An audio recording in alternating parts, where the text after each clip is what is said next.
qaala'insa jireenyaa waan asinitti himu ganaatti fufa. Itti fufa gana. Na dhageessanii? Nirmi baafadhaa ganaatti fufa.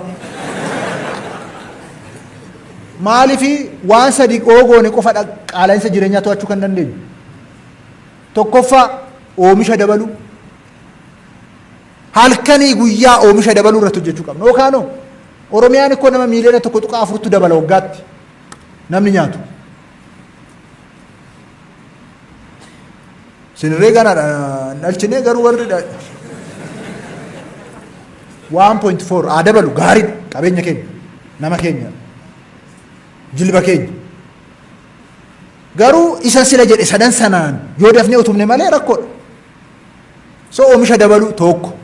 Lammataa sirna jireenyaa keenya jijjiiruu qabna. Waan nyaannu akkaataa mallaqatti qusannu maal jijjiiruu qabna. Way of life keenya completely jijjiiramuu qabna.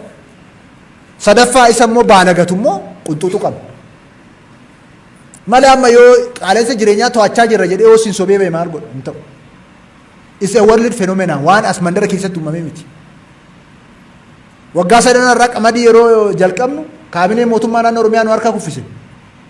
Mootummaan naannoo hojiin qabu jedheet nu injifatan nama afur qofatti hafnee kaan nu mo'atan. Ejjennoo qabatanii nu harkaa kufe. Hektaara 7,000 kadhanneeti hojjisiifne namoota dhuunfaa kadhannee.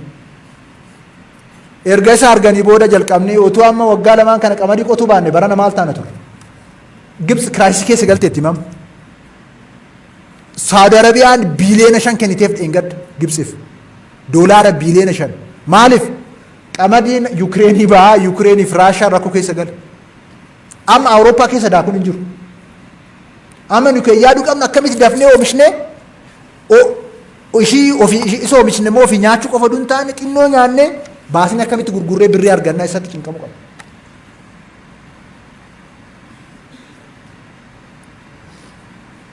Kan boba'aan Ameerikaatti har'a birrii leetirii tokko birrii 189. Itoophiyaa keessatti birrii 31 geetu maal ta'e jenna? Baay'ee wuddii ta'e jenna. Gabaa addunyaadhaa haala nama sobaan jiraachisaa jira jecha. Itti sobuun hin barbaachisu. Reyaalisii isaa walitti himnee bakka wal doggomnutti mootummaan doggomee hanqina guutaa agreesiivili hojjennee kana keessaa ba'uu qabdu. Ookaan yoo kana caala rakkoo keessa galu. So world phenomenaa kana keessatti akkamitti advaanteejii jiru kunnaadha kan hoggansi kun dhaloonni kun cinqamuu qabu. So amma qamadii 1,600 hangaa jira. Bara dhufu akkam gooneet miiliyoona 1 ol oomishnee ekspoorti goonu. Lixa Oromiyaa qofatti ikkoo qamadii oomishnee ekspoorti gochuu dandeenya. Jira kaalafti. Bishaan jira. Hektaara miiliyoona 1 ol lixa Oromiyaa qofatti oomishuu dandeenya qamadii.